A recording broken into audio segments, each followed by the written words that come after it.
Thanks, Thomas. I stand here today in support of this motion, in solidarity with all the women like me, and I am a WASPI woman. More than 23,000 of us in Fife alone, born in the 1950s, have been cruelly and unjustly impacted by the changes to the state pension age. We have worked tirelessly, contributed to society, and yet we've been betrayed by the very system we served. I personally left school at 17, never once shirking from my responsibilities. I've worked for nearly 50 years, paying my national insurance contributions without fail. But let's talk about the women who were not so fortunate, and believe me, there are many thousands of them. Imagine a woman who dedicated decades of her life to a low-paying part-time job, often working around caring responsibilities. She believed, like many of us did, that she would enjoy financial security when she reached 60, only to have that right cruelly ripped away by a government that failed to communicate the changes in time, leaving her to face 6 years without the safety net she worked for her whole life. WASPI women like myself, who were born in the 50s, did not just face financial hardship, we also endured the indignity of being ignored and dismissed by successive governments. And it is the betrayal of the new Labour government that we should now hold accountable. Labour politicians who once stood shoulder to shoulder with us turned their backs when it mattered most, prioritising political convenience over their solemn commitment to the women who helped build this country. The cold truth is that for years, WASPI women were blindsided by these changes. We planned our retirements under the belief that we'd be able to retire at 60, only to have the goalposts moved, and moved again, with no regard for the chaos it would cause. And where were Labour ministers when we needed them? Silent.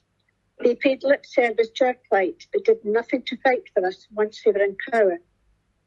The Parliamentary and Health Service Ombudsman found the Department for Work and Pensions guilty of maladministration, a ruling that validated the tireless efforts of the WASPI women who fought and continue to fight for justice.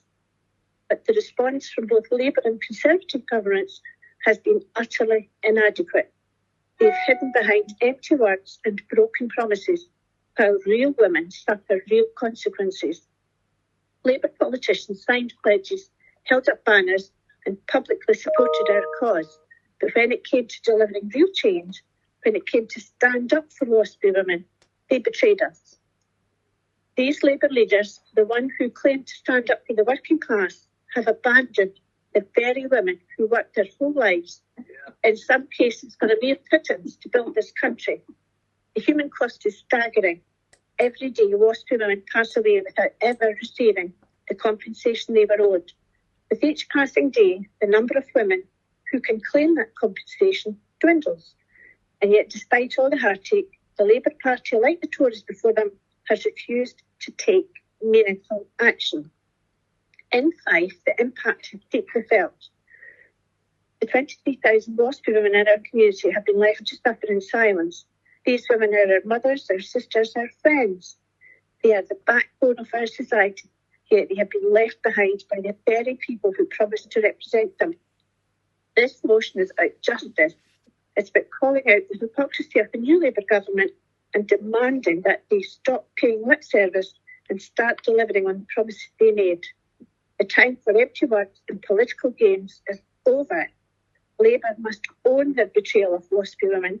They must stop pandering to political convenience and start honouring their responsibility to the women who serve this country. We demand a fair and comprehensive compensation scheme. No more excuses, no more delays. We demand Labour stand up and do the right thing. Let them show us that they can, at the very least, live up to their commitments and respect the women who made this society what it is today. As a council, we have a duty to stand up for all our residents, including the WASPI women in our communities.